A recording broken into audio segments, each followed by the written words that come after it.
안녕하십니까. 김군의 마음TV 김원장입니다. 이번 시간에는 주님이 세상에 오심에 대해서 생각해 보도록 하겠습니다. 마태복음 1장 18절에서 25절의 말씀입니다. 우리가 성경 첫 절을 보면 태초에 하나님이 천지를 창조하시니라, 이런 구절이 나옵니다. 이 구절은 두 가지 의미가 있습니다. 하나는 자연적 의미에서 자연 만물을 창조하셨다, 그런 뜻과 영적인 의미에서 내 마음속에 천지, 하늘과 땅을 주님이 창조하셨다, 그런 의미입니다. 그래서 사람들은 이제 자연 만물, 이 세상에 존재하는 눈에 보이는 가시적인 것들만 중요하게 여겨서 그 말씀을 항상 자연적인 눈에 보이는 것에만 집중을 하고 있습니다. 우리가 성경 이야기를 훑어보면 사람들은 주님의 경고를 항상 무시하고 이 자연적 감각만 신뢰하고 있습니다.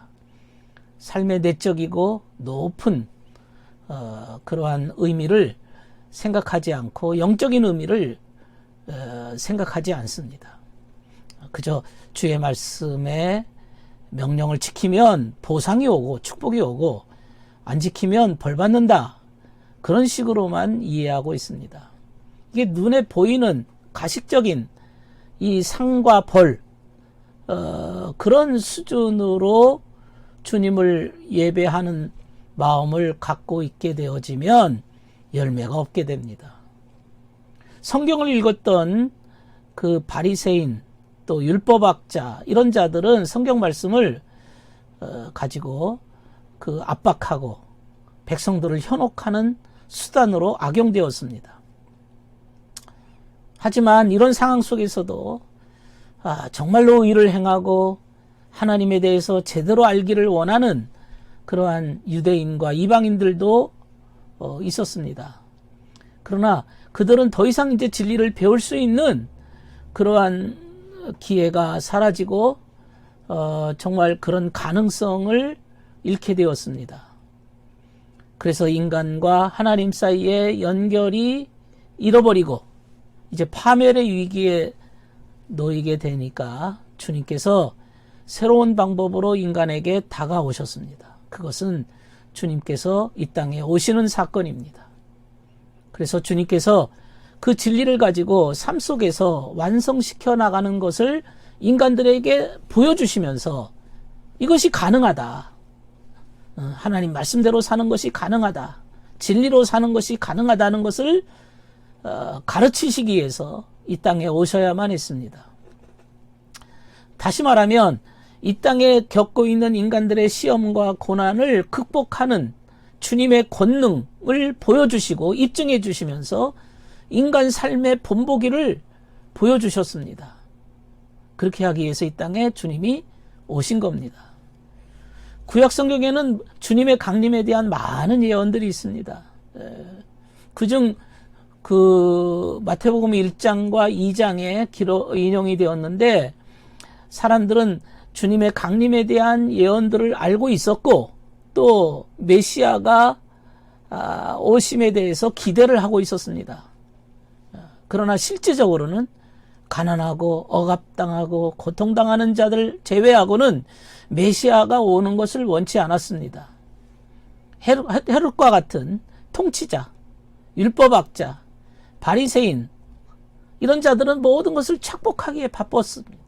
외식하고 자신의 행동을 은폐하고 자신의 명예를 취하는 수단으로 종교를 이용했습니다.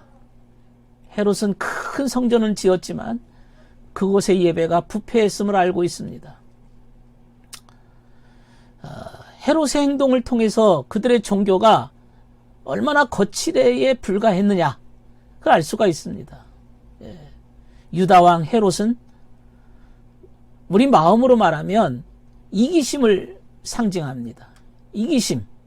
이기심이라고 하는 것은 진리가 오는 것을 방해하거든요.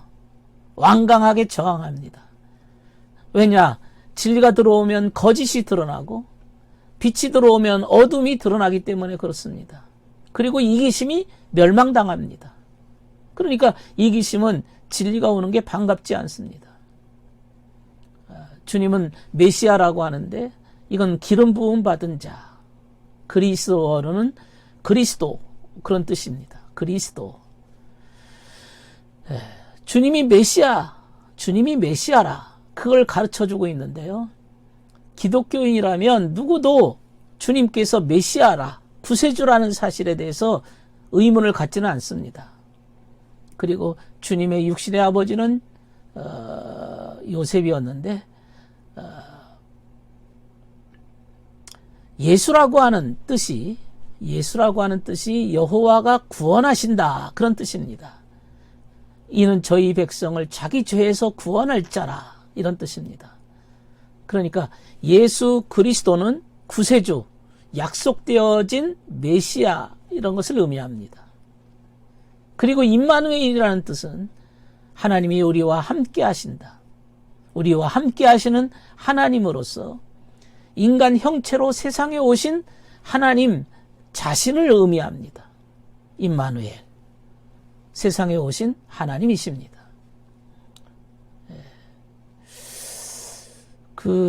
이 마태복음 1장, 2장에서 보면 그 요셉은 꿈속에서 훈계를 받습니다. 신약 성경은요, 구약 성경과 연결되는 부분에서 있는데, 구약과 신약은 계속되는 이야기입니다. 그래서 마태복음 1장에 보면 예수님의 그 계보에 대해서 설명하고 있고, 그리고 본문의 예언들, 그리고 마지막 부분에는 주님께서 이집트로 피신할 것을 예언하고 있습니다. 이집트. 이게 주님께서 왜 이집트로 피신했을까? 이거에 대한 생각을 좀 해볼 수 있어야 됩니다. 히브리인들은요, 초기에 요셉 때 그 이집트로 내려간 일이 있었습니다. 이집트라고 하는 것은 당시 고대의 곡식 창고입니다. 영적인 의미, 이 마음의 세계로 말하면 내 마음의 곡식이라고 하는 것은 영적인 지식이죠. 영적인 지식입니다. 그래서 우리가 교회나 학교 같은 곳에서 지식을 습득하게 되어지는 때, 그게 이집트에 머물러 있는 상황입니다. 당시로는 아주 곡식 창고거든요. 주님도 아기로 태어났거든요. 아기로 태어나서 이제 지식을 습득해야만 됐습니다. 주님은 보통 사람과는 달리 완벽하게 습득해 나가죠. 그래서 구약 성경에 대한 글자적 지식을 완벽하게 그분은 배우셨기 때문에 신성이 그분에게 흐르고 있었고 그의 삶이 성경으로 충만하게 되어졌습니다. 그리고 성경을 자주 인용하셨습니다. 그분이 유아기 때 이렇게 이집트로 피신 가신 것은 그 곡식 창고인 그것을 상징하는 이집트의 그 배움의 단계를 표현하고 있습니다. 배움의 의미가 들어있는 거죠. 이 이스라엘은 이제 세 가지로 이제 구분하는데요. 남쪽 유대라고 하는 것은 삶의 내 마음의 세계로 말하면 의지적인 측면을 얘기하고, 북쪽 갈릴리라고 하는 것은 외적인 행동적인 측면을 얘기하고, 중앙에 있는 사마리아는 그 삶 속에서 생각하는 면을 표현합니다.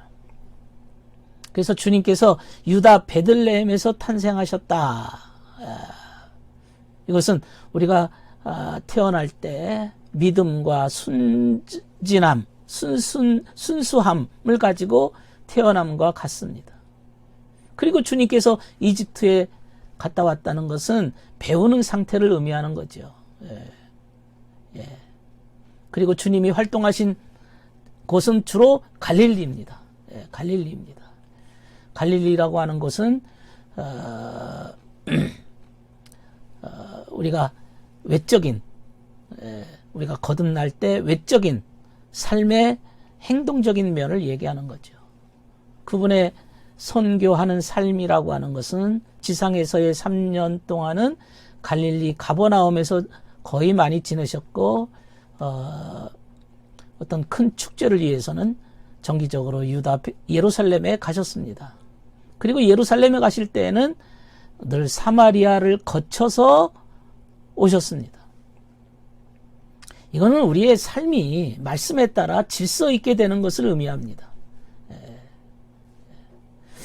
질서 있게.